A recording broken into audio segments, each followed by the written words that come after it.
ओम नमः शिवाय।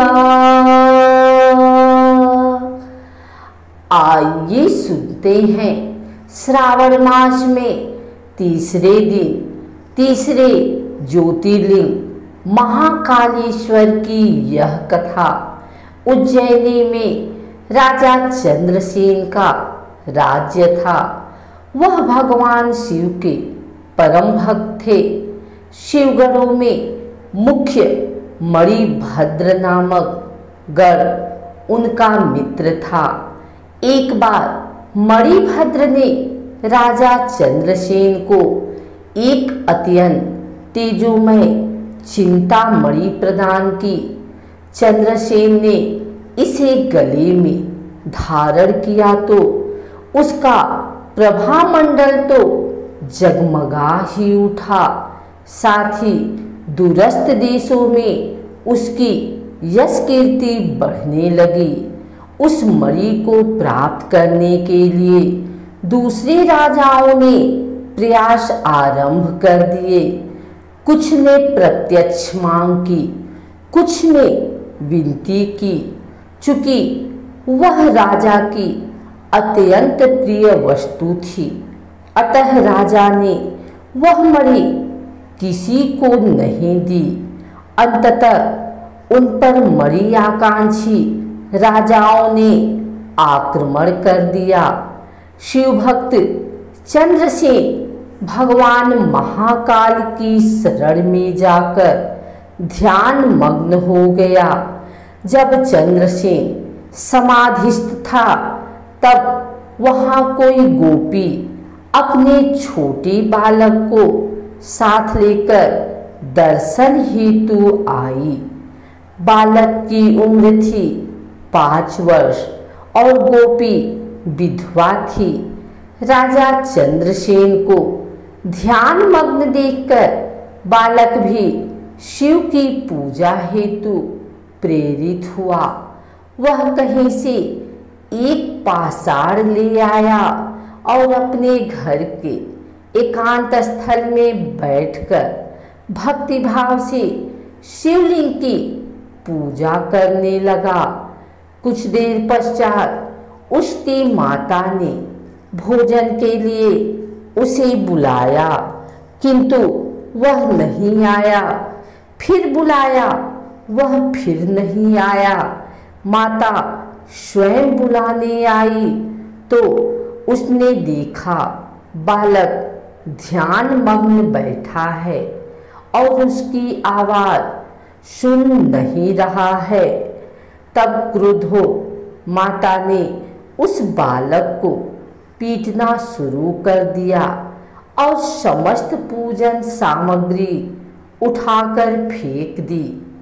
ध्यान से मुक्त होकर बालक चेतना में आया तो उसे अपनी पूजा को नष्ट देखकर बहुत दुख हुआ। अचानक उसकी व्यथा की गहराई से चमत्कार हुआ। भगवान शिव की कृपा से वहाँ एक सुंदर मंदिर निर्मित हो गया। मंदिर के मध्य में दिव्य शिवलिंग विराजमान था एवं बालक द्वारा सज्जित पूजा यथावत थी। उसकी माता की तंद्रा भंग हुई तो वह भी आश्चर्यचकित हो गई। राजा चंद्रसेन को जब शिवजी की अनन्य कृपा से घटित इस घटना की जानकारी मिली तो वह भी उस शिवभक्त बालक से मिलने पहुँचे। अन्य राजा जो मणि हेतु युद्ध पर उतारू थे वे भी पहुँचे। सभी ने राजा चंद्रसेन से अपने अपराध की क्षमा मांगी और सब मिलकर भगवान महाकाल का पूजन अर्चन करने लगे। तभी वहाँ राम भक्त श्री हनुमान जी अवतरित हुए और उन्होंने गोप बालक को गोद में बैठाकर सभी राजाओं और उपस्थित जन समुदाय को संबोधित किया, अर्थात शिव के अतिरिक्त प्राणियों की कोई गति नहीं है। इस गोप बालक ने अन्यत्र शिव पूजा को मात्र देखकर ही बिना किसी मंत्र अथवा विधि विधान के शिव आराधना कर शिवत्व सर्वविध मंगल को प्राप्त किया है।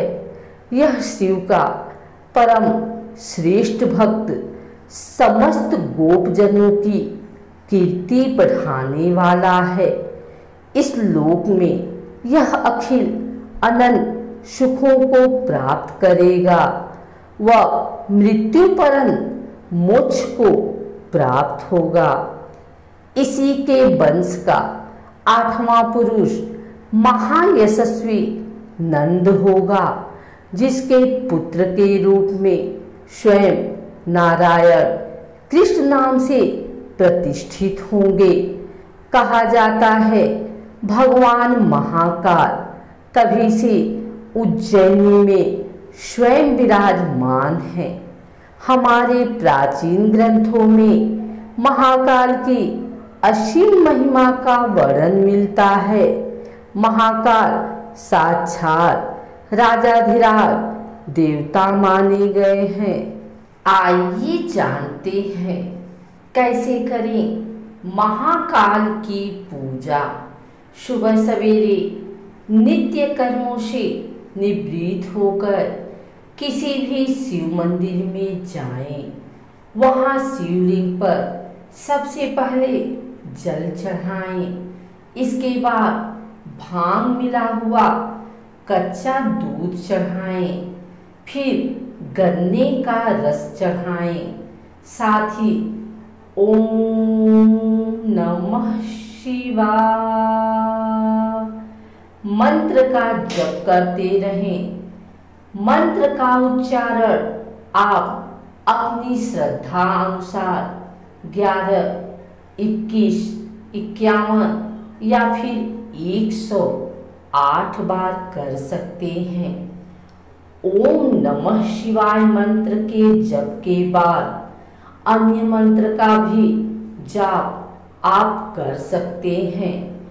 इसके बाद शिवलिंग पर पुनः जल चढ़ाएं तथा फूल, अक्षत, धतूरा, आकड़ी का फूल और बेल पत्र चढ़ाएं। फिर धूप बत्ती और दीपक जलाएं। इसके बाद भोलेनाथ की आरती कर सकते हैं।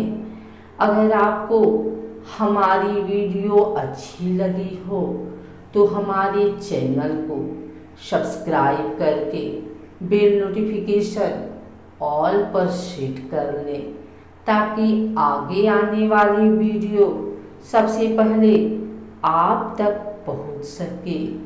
धन्यवाद।